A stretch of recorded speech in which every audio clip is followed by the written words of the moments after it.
मृत्युओं का एक सिलसिला सा चल पड़ा है। एक मुसीबत खत्म नहीं होती कि दूसरी मुसीबत सामने आ रही है। ब्लैक फंगस के साथ भी कुछ ऐसा ही है। इस बीमारी में भी लापरवाही की भारी कीमत चुकानी पड़ सकती है। यही वजह है कि स्वास्थ्य महकमा इस नई महामारी को लेकर न सिर्फ लोगों को जागरूक कर रहा है, बल्कि राज्य सरकारों ने भी ब्लैक फंगस से निपटने के लिए प्लान ऑफ एक्शन भी तैयार कर लिया है। क्या है ब्लैक फंगस? क्यों बड़ी है ब्लैक फंगस की चुनौती? कैसे फैलती है ये बीमारी? क्या है ब्लैक फंगस का इलाज?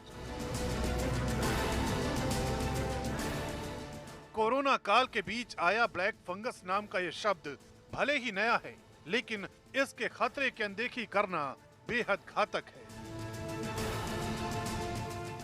सबसे पहले गुजरात के अहमदाबाद के उस मामले को समझते हैं जिसकी वजह से ब्लैक फंगस को हरगिज हल्के में नहीं लिया जा सकता।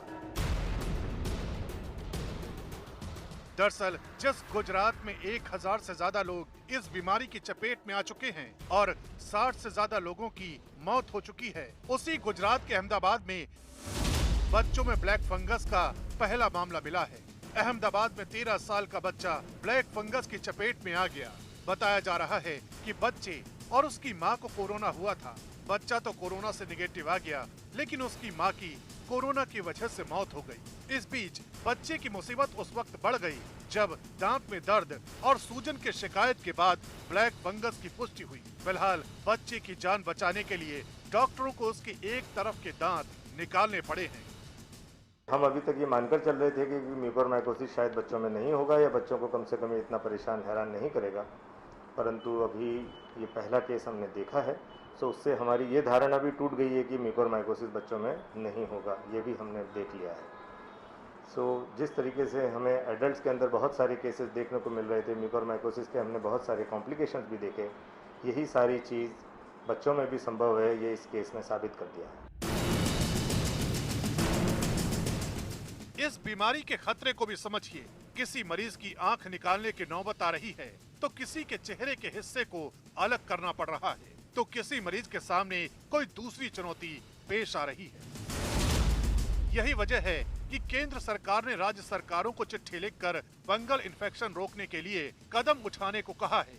स्वास्थ्य मंत्रालय की तरफ से राज्यों और केंद्र शासित प्रदेशों को कहा गया है कि वो इन्फेक्शन को रोकने और उससे बचाव के लिए अपनी तैयारियों की समीक्षा करें। साथ ही अस्पतालों में सफाई और सैनिटाइजेशन की समीक्षा करें। चिट्ठी में सभी राज्य सरकारों से कहा गया है कि एक हॉस्पिटल इन्फेक्शन कंट्रोल कमेटी बनाई जाए और संस्था के हेड को इसका अध्यक्ष बनाया जाए।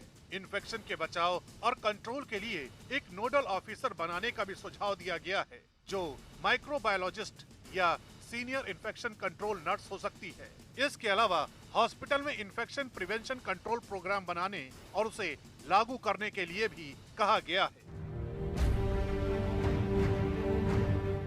ब्लैक फंगस के इलाज की कई दवाइयां बहुत ज्यादा महंगी हैं, इसलिए केंद्र सरकार ने अनुसूचित जाति और जनजाति समुदाय के गरीबों को वित्तीय मदद का ऐलान किया है।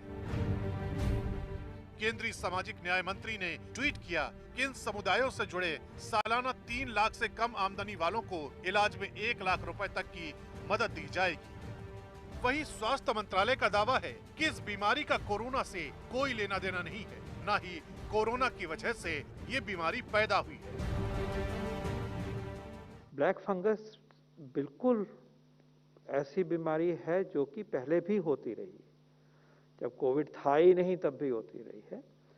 और उसमें जो मैं कहूँगा मेडिकल स्टूडेंट्स को जो पढ़ाया जाता है कि ये बीमारी डायबिटीज़ में होती है, और जब डायबिटीज़ अनकंट्रोल्ड होता है तब खासकर होता है।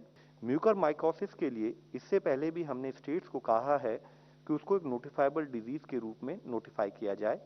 साथ ही पिछली बार मैंने आप लोगों को बताया था कि हम जो ओवरऑल एक डिजिटल प्लेटफॉर्म है जिसके थ्रू हम केसेस को या स्टेटस को मॉनिटर करने में स्टेट से सहायता लेते हैं, वहां पर वह रेलेवेंट फॉर्म्स भी पुट इन कर दिए गए हैं जिसमें कि स्टेट्स वह डिटेल्स नोटिफाई करने के बाद फील्ड स्थाई पर लेते हुए हमें बता पाएं कि कितने केसेस आए हैं। वह कल ही किया गया है और स्टेट्स उस पर अपना डेटा भरना शुरू करेंगे।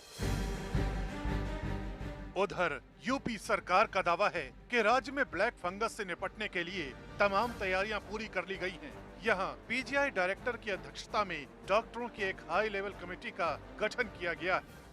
बहुत लंबा स्टेरॉइड देने से ब्लैक फंगस, व्हाइट फंगस आप जो देख रहे हैं, इस तरीके का कोरोना नेगेटिव होने के बाद इस तरीके की इन्फेक्शन बढ़ने के बहुत ज़्यादा चांसेस हो जाते हैं। जिनको अनकंट्रोल्ड डायबिटीज़ है, ऐसे लोगों में ब्लैक फंगस के संक्रमण का ज़्यादा खतरा रहता है, तो ऐसे लोगों का विशेष ध्यान रखा जाए और जो ओरली जो लोग मार्केट से ऐसे ले रहे हैं उनको के लिए कहना है कि जब तक कोई चिकित्सक एडवाइस न करे तब तक जो है कॉर्टिसोन वो न लिया जाए।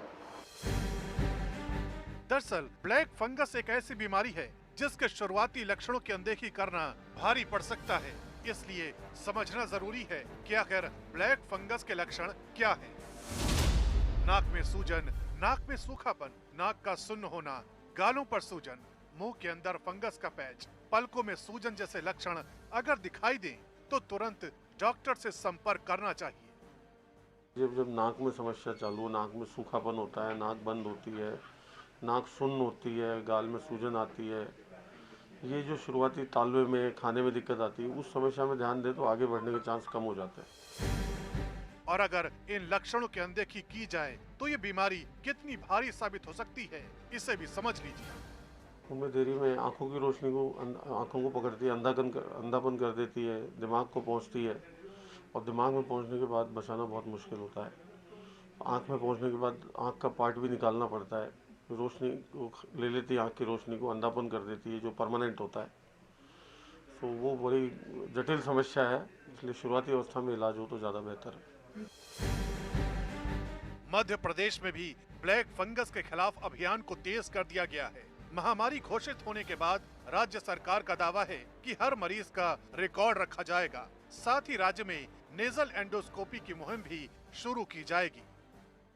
ब्लैक फंगस को लेकर सरकार की क्या रणनीति? देखिए, सरकार ने आज हमने इसको महामारी घोषित किया है और इसका इलाज सुनिश्चित हो सके, इसका आइडेंटिफिकेशन जल्दी से जल्द हो सके, जल्दी इलाज हो सके, इसकी सर्जरी हो सके, इसकी सब व्यवस्था हमने की है। और महामारी के बाद अब एक एक पेशेंट का रिकॉर्ड, उसके बारे में सब जानकारी हम इसकी पूरी इकट्ठा करेंगे और ये सुनिश्चित करेंगे कि लोगों को उचित इलाज समय पर मिल सके। हमने नेजल एंडोस्कोपी का एक मुहिम शुरू की है जिसमें हम इस बीमारी का अर्ली डिटेक्शन कर सकते हैं। सर, ये जो एम्फोटेरेसिन बी एक अहम इंजेक्शन माना जा रहा है, लेकिन उसको लेके हम अमिती अस्पताल गए, हमने कई जगह देखा कतारें लगी, लोगों को नहीं मिल रहे। ये बात सही है कि एम्फोटेरेसिन बी की देश में बहुत कमी है और इसीलिए लगातार हम केंद्र सरकार से भी बात कर रहे हैं और हमने जो इसकी मैन्युफैक्चरिंग फार्मास्यूटिकल कंपनी है उससे भी माननीय मुख्यमंत्री जी ने स्वयं ने बात की है और हम लगातार ये सुनिश्चित कर रहे हैं कि इसकी आपूर्ति मध्य प्रदेश में आ सके और इसका युक्तिकरण हम इसके डिस्ट्रीब्यूशन में करें। सर, एक महंगा इंजेक्शन है, ज़्यादा तादाद में लगेगा, किसी गरीब को होती है तो कैसे कर पाएगा? देखिए, हमने सरकारी मेडिकल कॉलेज में हमारे इसके फ्री ऑफ कॉस्ट माननीय मुख्यमंत्री जी ने पहले ही घोषणा की है कि इसका भी हम इलाज फ्री ऑफ कॉस्ट करेंगे। उधर महाराष्ट्र में भी ब्लैक फंगस के मरीजों के इलाज के लिए स्वास्थ्य विभाग ने कमर कस रखी है। मुंबई के नायर हॉस्पिटल में ब्लैक फंगस के मरीजों को लेकर डॉक्टरों की एक टीम बनाई गई है जो सिर्फ ब्लैक फंगस के मरीजों का ही इलाज कर रही है। आइए समझते हैं कि आखिर ये टीम कैसे काम कर रही है। किस तरीके से जो है पूरा पेशेंट्स का ख्याल रखा जा रहा है, कितने मरीज जो हैं अभी हॉस्पिटल में हैं और कितना जो है वो दिक्कतें आ रही हैं? अभी फिलहाल हमारे हॉस्पिटल में करीबन 30 पेशेंट होंगे, कोविड नॉन कोविड सब मिला के, और उसमें से ज़्यादातर तो नॉन कोविड पेशेंट हैं। उसमें से थोड़े जो है वो कोविड के दरमियान भी उनको ये फंगस हो गया है नाक के अंदर, और जैसे ही पेशेंट आते हैं हम उनको देखते हैं, हम डायग्नोस करते हैं। कॉमन सिम्टम्स उनके क्या यूजुअली होते हैं कि कोई भी अनटूवर्ड नेजल सिम्टम, जैसे कोई पेशेंट को जैसे एलर्जी की तकलीफ है उनको तो हमेशा नाक के सिम्टम्स रहते हैं, पर जिस पेशेंट को पहले कभी ज़्यादा सर्दी नहीं हुई है, बोलते हैं जैसे मेरी नाक बंद है या नाक से ब्लीडिंग हो रही है, नाक से कुछ अजीब तरह का स्मेलिंग कर पानी आ रहा है, फेस पे नमनेस हो रही है, जैसे सुन हो जाता है फेस वैसा, आँख में लाली, आँख से पानी निकलना बेकारण एक साइड पे स्पेशली होता है।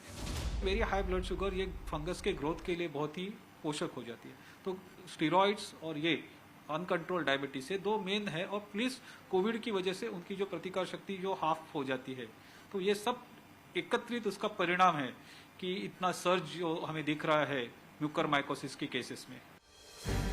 यानी कोरोना की ही तरह अगर ब्लैक फंगस को लेकर भी लापरवाही बरती जाती है तो ये कई लोगों के लिए जानलेवा बन सकती है।